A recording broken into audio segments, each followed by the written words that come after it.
Why was there such a low-key, should we say, police presence? Because I mean, clearly your officers were there, but they were not visible, and yet there were an awful lot of people out and an awful lot of people who were armed with various weapons. Now this video is going absolutely everywhere because the West Midlands Police basically just admitted to two-tier policing. Now before we get into it, let's ask, why is Sky News asking this question in this interview? And that is because of the Sky News broadcast where they were at the Birmingham riots and you had these groups of masked Muslim men coming up behind the reporter, interrupting her broadcast, shouting things, and then when she tried to get away, they decided to slash the tyres of the Sky News van. It was absolute chaos and the reporters and the crew were clearly put in danger. Let's just take a look back at that. Community leaders have been speaking to the police as well because... Free Palestine! Free Palestine! Fuck India, mate! Right, I think, apologies for the language you're hearing, but a sense of the anger, I think you can hear there. Yeah, Katie, I think Becky, I apologise. We need to leave you there, and Becky will have security there, and we will leave that. And I apologise once again for the language there. Our political... So that was absolute chaos, and you probably wouldn't have seen it if it didn't happen live on air, because usually they just show us the far right protesting.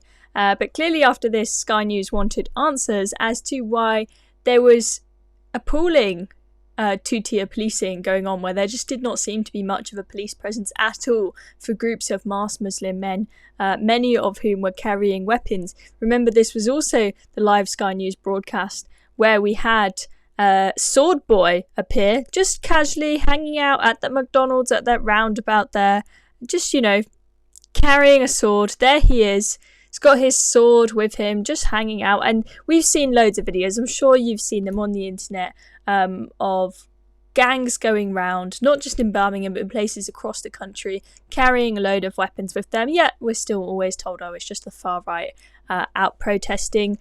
Also, in Birmingham, we saw this happening. This is the kind of stuff that was going on, and again, not really many police in sight. So here we've got a pub, and a bit of a fight kicks off. Just take a look. Hang on a second, and you'll see. Oh, they're doing. Oh, the battering it! Battering it! Oh my god.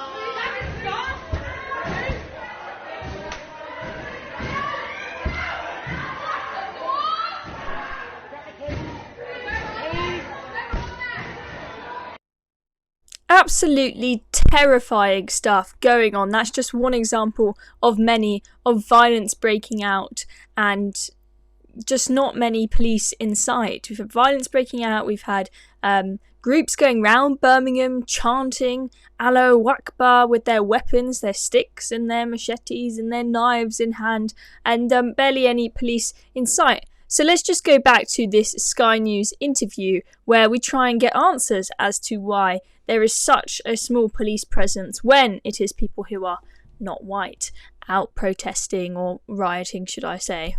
Why was there such a low-key, should we say, police presence? Because I mean, clearly your officers were there, but they were not visible, and yet there were an awful lot of people out and an awful lot of people who were armed with various weapons. So we have really strong business and community relations, and because we were aware through intelligence that there was a potential protest through that misinformation yesterday, we had the opportunity to meet with community leaders, with business leaders prior to that event to kind of understand the style of policing that we needed to deliver during the course of that operation. So we knew that there was going to be a large amount of people out on that counter protest.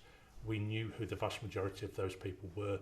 We'd had conversations in terms of what that was likely to look like, and so our policing response was commensurate to that intelligence and the information that we'd held with our partners and communities prior to that event taking place.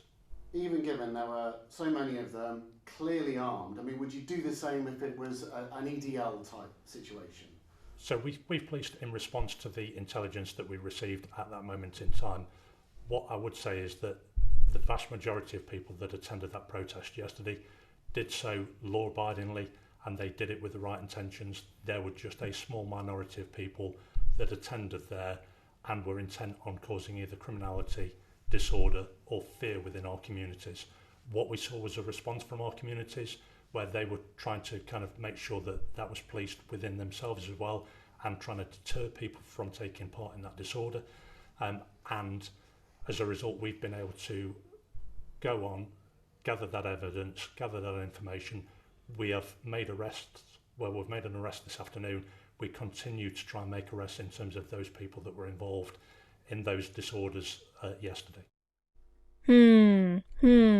Interesting response there. Now let's just break that down because it was quite long and convoluted. What was this guy actually saying? He is basically admitting to two-tier policing.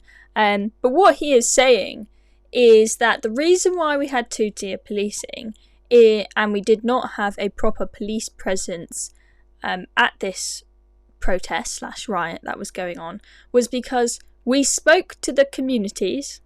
The communities told us that they weren't going to kick off and they weren't going to cause any violence or chaos. So we believed them. So we basically said that the community leaders in these places can just police themselves and we don't really need to be there. I mean, really? I mean, that doesn't really sound like a very good system that you have in place there, just relying on people's word that they're not going to kick off. You're saying we acted accordingly to the information that we received about what was going to happen at this event. I mean, it's just unbelievable. And he said it in a way that makes it sound like he's done absolutely nothing wrong. But it is clear as day from that interview that there is two-tier policing. They just say it as if it's not their fault, and it's all fine because we were doing as we are supposed to, where we consult the communities. We ask them if they're going to kick off and cause violence, and if they say no, then we won't bother turning up with the police. Well, that's a really stupid system, and you ought to change it. Really, really horrendous, the two-tier policing that's going on. I mean, you saw that video that I showed you of a white Brit just being, kicked up, just beaten up, and nobody coming to save him, no police coming to save him, just, left to the dogs, basically, to have a huge mob just scramble all over him, and there's nothing that he can do. It's absolutely horrendous that Brits can't feel safe in this country. And another thing that really frustrated me from that interview is that the guy says that the violence was just a cause of misinformation that was spread online the day before. And, I'm not saying that the internet's perfect and there isn't false information ever posted on it, but I think it's really stupid when people are saying that these riots are coming as a consequence of one person or two people online posting a piece of misinformation, when that is really not the case. This is a consequence of years and years, if not decades, of grievances building up in this country, of multiculturalism not working, of assimilation between communities not happening. I think it really just fails to understand what the real problem is. So it's all going to shit in Great Britain, but I do have some good news for you so that we can end on a high note about the two-tier policing situation. Going back to Sword Boy, something has happened to Sword Boy. There's been a new development. So somebody on Twitter actually noticed that Sword Boy has been in trouble before. This is from 2016. Man who chanted Allahu Akbar and boom during flight is jailed. So this man is already a troublemaker who has been jailed previously. And someone pointed out, hang on a second, that is Sword Boy. I won't go into all the pictures, but they zoomed in on his face and showed that it's the same person. And then, after the calls to arrest him on Twitter, he was indeed arrested. Shawaj Sawa, I probably said that wrong, 46 from Birmingham, has been charged with possessing an offensive weapon after TV coverage appeared to show someone holding a sword at a gathering in Bordesley Green on Monday, following rumours of a potential far-right protest, which did not take place. There we go, ladies and gentlemen. And this is the thing about the misinformation, rumours of potential far-right protests, which did not take place. It doesn't excuse the behaviour, because remember, we saw Jess Phillips posting on Twitter basically defending Swordboy and these mobs and these thugs who interrupted this Sky News broadcast, shouting "Free Palestine," "Fuck the media," and all of this, saying, "Oh, you know, they were just out to defend themselves because they heard that there were far-right racists coming to hurt them." I'm sorry, but that does not justify you coming down in your mob carrying swords. Nothing justifies it, and justice has finally been served now that this guy has been charged. I'm very, very happy to see this. So there is some hope, but I'm sure that two-tier policing is still going to go on for a long time, I'm afraid, ladies and gentlemen. Make sure you stay tuned on our channel to get all of the updates for the crazy rioting and civil war, as I call it, going on in Great Britain. Make sure you press the notification bell so that you do not miss any of our videos. I'm Chloe Dobbs. I will see you very soon.